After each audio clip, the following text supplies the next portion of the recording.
Look at her, she's spittin' nerdy. Look at her, she's spittin' nerdy. Can't you see she's spittin' nerdy? Look at her, she's spittin' nerdy. Good morning to all of you amazing people. Today I'm taking you through what I eat in a day to build some muscle and to reverse diet so that when I cut for summer, it's going to be so much easier because I'm going to be eating over 500 calories more per day to maintain my weight than when I started this process, so I can literally cut on my original maintenance calories. At least that's theoretically the plan. We will see how that goes. While I've been going through this process, I have told you guys how difficult it has been for me to hit my calorie goals, and I've talked briefly a few times about how I've kind of been undulating my calories to account for that, but what I actually ended up doing this week is I built a little spreadsheet tool that I can use to keep track of my calorie undulation so that I can do it more in a intuitive eating, listening to my body style way rather than a pre-planned calorie undulation plan. And this has been incredibly helpful for me to stick to my goal calories and macros since I wrote the tool, but it is also going to be super, super, super helpful when I go into a cut. So if you are trying to lose fat right now, this tool is going to be probably even more helpful for you because calorie undulation was something that I applied a lot more when I was doing my little cut when I did Project Comeback, and I think I actually talked about it in the Project Comeback ebook a little bit. I am super excited to be sharing this with you guys. I will tell you all about it later on in the video. I just need to get to the gym right now. And in the meantime, please do give this video a big thumbs up because it really does support me and my channel, and I really appreciate it. Make sure you hit that subscribe button to follow me on the rest of this reverse diet and then my cutting for summer process, which I'm sure will be very, very interesting. Very interested to see how that goes after this reverse diet. No idea what's gonna happen. But anyway, I will see you right back here in just a little bit to make some breakfast to break my fast. I just made some oatmeal for breakfast. Ow, this bowl is really hot. I'm just gonna set it there for now until it's cooled down a little bit. I just mixed 1 cup of almond milk with 1/3 of a cup of water and threw in 1 whole chopped up pear. Well, it was more like 3/4 of the pear because I ate about 1/4 while I was chopping it up, but most of a pear went in there. So I heated that up, let it simmer for a little bit, let the juices from the pear infuse into the milk, and then I threw in some oats, some ground flaxseed, a little bit of collagen powder, some creatine, a little bit of lemon juice. Well, a lot of bit of lemon juice. It was the juice from an entire lemon, so this might be a little bit sour. And then for spices, I threw in quite a bit of cinnamon, a little bit of ginger, and just a little bit of nutmeg. So it's just a little twist on my classic spiced pear oatmeal. I think the lemon really works in this. That's pretty good. It's more like tangy and bright rather than just sweet from the pear. So I'm just going through MyFitnessPal and kind of assessing what I need to eat for the rest of the day to hit my macros based on kind of what I have in my fridge so I can plan ahead and not be super rushed last minute trying to cram 1,300 calories down my throat and not have any food to cook. So I think what I'm gonna do is have some leftovers for dinner. My boyfriend and I made a giant batch of my pasta with ground meat and veggies and stuff like that, so I have a ton of that left over. I'll tell you my macro goals for this week. So remember, I'm reverse dieting. This week I increased a little bit more. So I'm aiming for, oh, I can't read any of my glasses.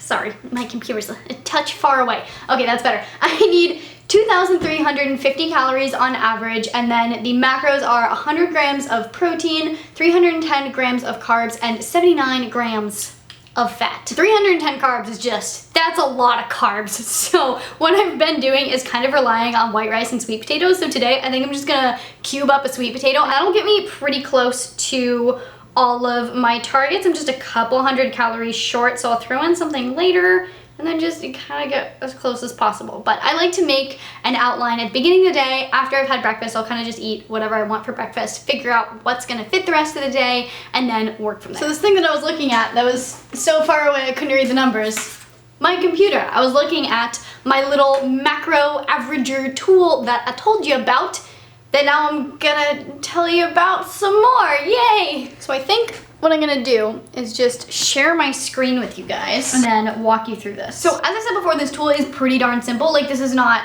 incredibly revolutionary or anything like that, but I have just found it incredibly helpful for me. So the way it works is you input your goal into this column, and then every day at the end of the day, you just enter your macros into which day it is. Whatever day you choose to start on can be day 1. My day 1 this week was Monday. So as you can see on Monday, I ate 102 grams of protein, 311 grams of carbs, and 78 grams of fat, which was actually very close to my goal. I don't know how I hit that so precisely. But then you can see on day 2, I was not feeling like eating at all. I think I finished like a big lunch and I was just like, I can't do dinner. Like, this is not happening. I will throw up if I try to eat anymore. So I ended up only getting in 67 grams of protein, 217 grams of carbs, and 89 grams of fat for a total of 1,937 calories. Quite a low day for me. Day 3, you can see I was feeling pretty good. My hunger was back to normal, and so I ate roughly what I was supposed to. And then day 4, I found that I was hungrier than normal and I could eat more. And I was like, okay, so I can see that my average is below average, so I should allow myself to take advantage of this hunger and continue to eat. So that's what I did. I ended up at 2,523 calories for that day. Then yesterday, I went out for dinner, ended up being pretty darn full, had a cup of tea, and I was done for the night. So I called it quits. So now, as you can see, we have my current averages for days 1 through 5. So I've averaged 99.4 grams of protein. Somehow I've managed to be very, very close without really putting in an effort to be that close, which is kind of nice. 293 grams of carbs, so I'm a little bit under on carbs, and then 78 grams of fat. So I've also managed to make my average very close to what it's supposed to be. So right now, basically my focus for these next 2 days is to eat a little bit more than I'm supposed to. And I can also look at this and see that the majority of those calories should come from carbs because I am a little bit low on carbs on average. So that is how I've been using this tool on my reverse diet to help me kind of undulate calories intuitively. Now, obviously I'm not eating intuitively. I do have to force myself into a surplus, but using this tool gives me the flexibility to undereat on days where I'm really, really full, and then allow myself to eat a little bit more on days where my hunger does kick back up. Most people, when they cycle carbs or cycle calories, have a set plan for the number of calories or carbs that they plan on eating that day. So they'll have specific high days, specific low days, specific middle days, whatever. For me personally, I don't think that would work very well because I have not noticed a pattern in my hunger at all that I would be able to take advantage of. It's not like on my heavy lifting days, I know I'm gonna be hungrier and know I'm gonna be able to eat more calories. It's kind of just fluctuated randomly, probably has something to do with amount of sleep, amount of stress, etc. And so before I built this nifty little tool, I would undereat on some days, and then I'd have to like do all the math every single time to figure out my averages and figure out what I needed to eat for the next few days to make up for that. So this just makes it super simple right there so that you can just throw in the numbers and know what you need to do. But as I said earlier, this tool does not have to be just for reverse dieting. I think it's even more helpful when you're trying to cut. I know that for me personally, when I was going through Project Comeback and any other time that I've been trying to lose a little bit of fat, undulating my calories has made the biggest difference for me because it allows me to eat more when I'm hungrier and then take advantage of days where I just don't get as hungry, which does happen. You know, sometimes I wake up in the morning, I just don't get hungry until like 4 p.m. So I'm like, okay, we're chilling. Today can be a low calorie day. I'll eat a couple hundred calories less than I need to, and then tomorrow I'll be able to eat all of the calories and it'll be great. For me, calorie cycling has been useful on my reverse diet just to make sure I'm eating enough, but when you're cutting, calorie cycling can actually make quite a big difference because it kind of keeps your metabolism revved up and fired up while you're still in a deficit. So if you cycle your calories so that you have a few days where you're eating at maintenance or even a little bit above maintenance, that's gonna send the signal to your body that basically the food is there, the food is available, and you're not going to like start starving to death. So it's not gonna slow down your metabolism to compensate for constantly being in a deficit. I do still recommend the larger undulation plans as well, where you spend 2 to 3 weeks in a deficit and then 1 to 2 weeks at maintenance and cycle between that. Cycling calories on a daily basis doesn't make as much of an impact as that will because your body does function on averages. If on average you're in a 500 calorie deficit every week, then your body's still gonna slowly adapt to that. Whereas if you're on average in a 500 calorie deficit for 3 weeks, but then your average for the next 2 weeks is maintenance, your body will kick the metabolism back up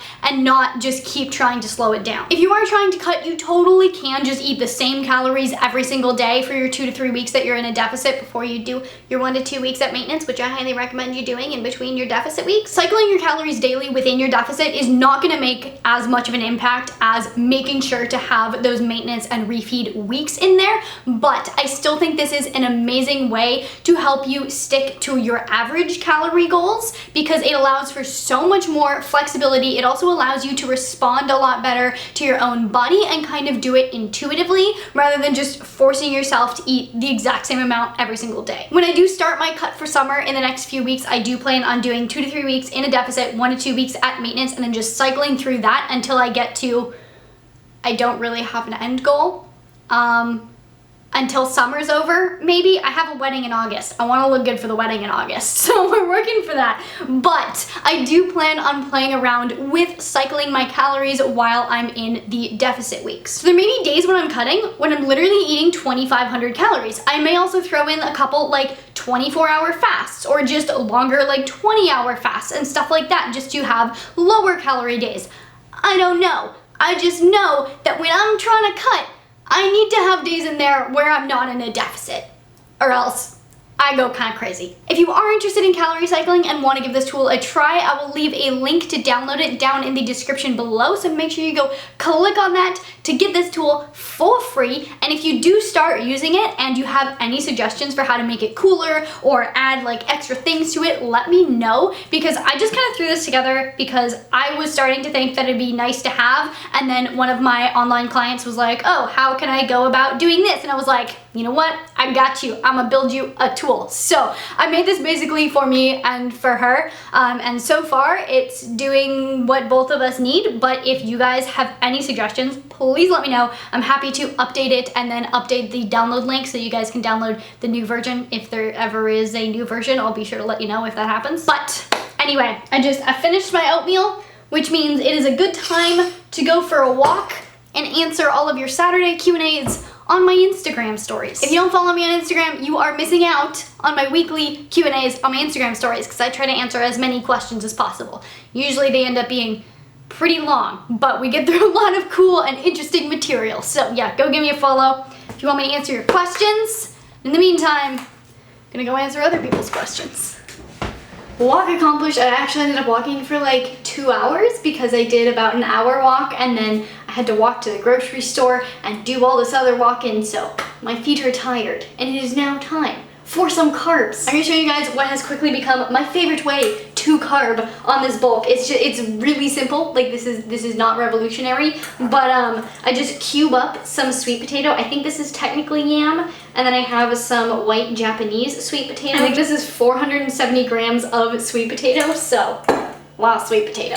And just drizzle on a little bit of avocado oil. No, I don't measure it. I just kind of eyeball it, but at this point I've been doing this for so long that it's pretty easy for me to tell. Got a big thing of salt. Gonna grind in some pepper. I'm gonna throw in quite a bit of paprika and just a little bit of cayenne. And I think I kind of want to add some onion powder to this if I have some. Okay, and my garlic powder, and I do indeed have a little bit of garlic powder, so we're gonna throw a little bit in there as well. Now we proceed to mix. And then we're coming over here. I'm just gonna spread them all out evenly on a parchment paper lined baking tray, sheet, thing.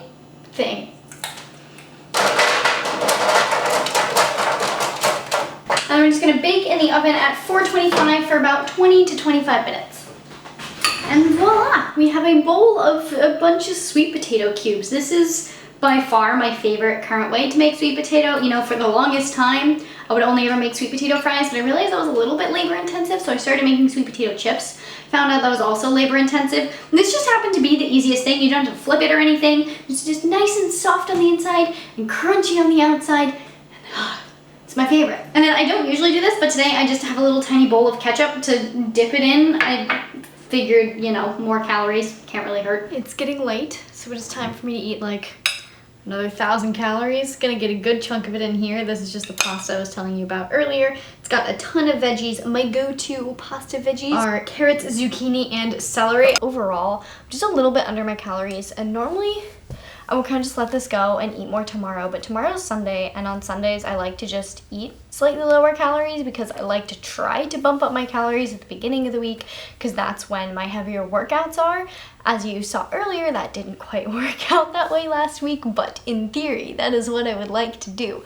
Also, I've been telling myself every day this week that if I'm under on calories and I need like a little bit of boost and I can just stomach eating something that like tastes good, not necessarily chicken, but like, you know, something that tastes good, that I was gonna eat my little Nellie's Organics coconut candy bar. And I just haven't eaten it because I've either been too full or gotten enough calories. And so I've just been thinking about this all week. And now I really want it. So I'm just gonna use this to push my calories a little bit higher today. So as I nibble on this, let's take a look at my little spreadsheet again. I'll go grab it. So with the Nellie's candy bar, that brings my macros for the day up to 99 grams of protein, 334 grams of carbs, and 92 grams of fat, for a total of 2,560 calories. So now we can see that my average for protein is pretty much spot on, and same with my fat. The only difference is my carbs are a little bit under still, which means my calories are still a little bit under, so that's probably a good thing that I'm having that Nellie's bar. And really quick before I wrap this up, I actually really want to show you what my body looks like right now, because I feel like a lot of you get the impression that I am basically shredded all the time, and that is, ooh, didn't mean to zoom in. That is not the case. At the end of the day, when I'm in a surplus, I always have a major food baby. Just, okay, hang on. Okay, so this is what my stomach looks like when I'm not sucking in at all. This is just me standing there breathing. If I suck in and flex, you know, I can go back to like how I normally look, but this is just a food baby. This isn't even bloat. This is just like, I am very full right now and my body's just like expanding to compensate. I think I shall name this food baby Nellie after the candy bar that I just ate. Anyway, I just wanted to show you guys that because I know a lot of you are going through this reverse diet process right now too, and quite a few of you have expressed fear and anxiety regarding apparent fat gain and weight gain. And I just wanted to make it clear that if you look like that at the end of the day, like, that's not abnormal, and it doesn't mean you've just gained 10 pounds of fat. It just means your stomach is expanding because it is full of food, because you are giving it more food than it is used to. And I also feel like it's important for you guys to know that I do not look ripped and lean 24/7. But I think that is all I have for you guys today. I'm just gonna go ahead and finish this little candy bar and maybe chill, stop working. You know, it's midnight. Maybe I should stop working. Probably. If you do end up downloading my tool, definitely let me know if you have any suggestions for how to make it even cooler. And if you want to see me create more tools like this, let me know down in the comments. Make sure you give this video a big thumbs up if you liked it, because it really does support me and my channel, and I really genuinely appreciate it. Please share this video with your friends and your family and your neighbors. If you want to see more videos about reverse dieting and my process going through this reverse diet, you can check those out over here. And if you want to follow me along this process and into my cut for summer, make sure you hit that subscribe button and that notification button so you get notified about the videos when I post them, and I will see you very soon. Bye.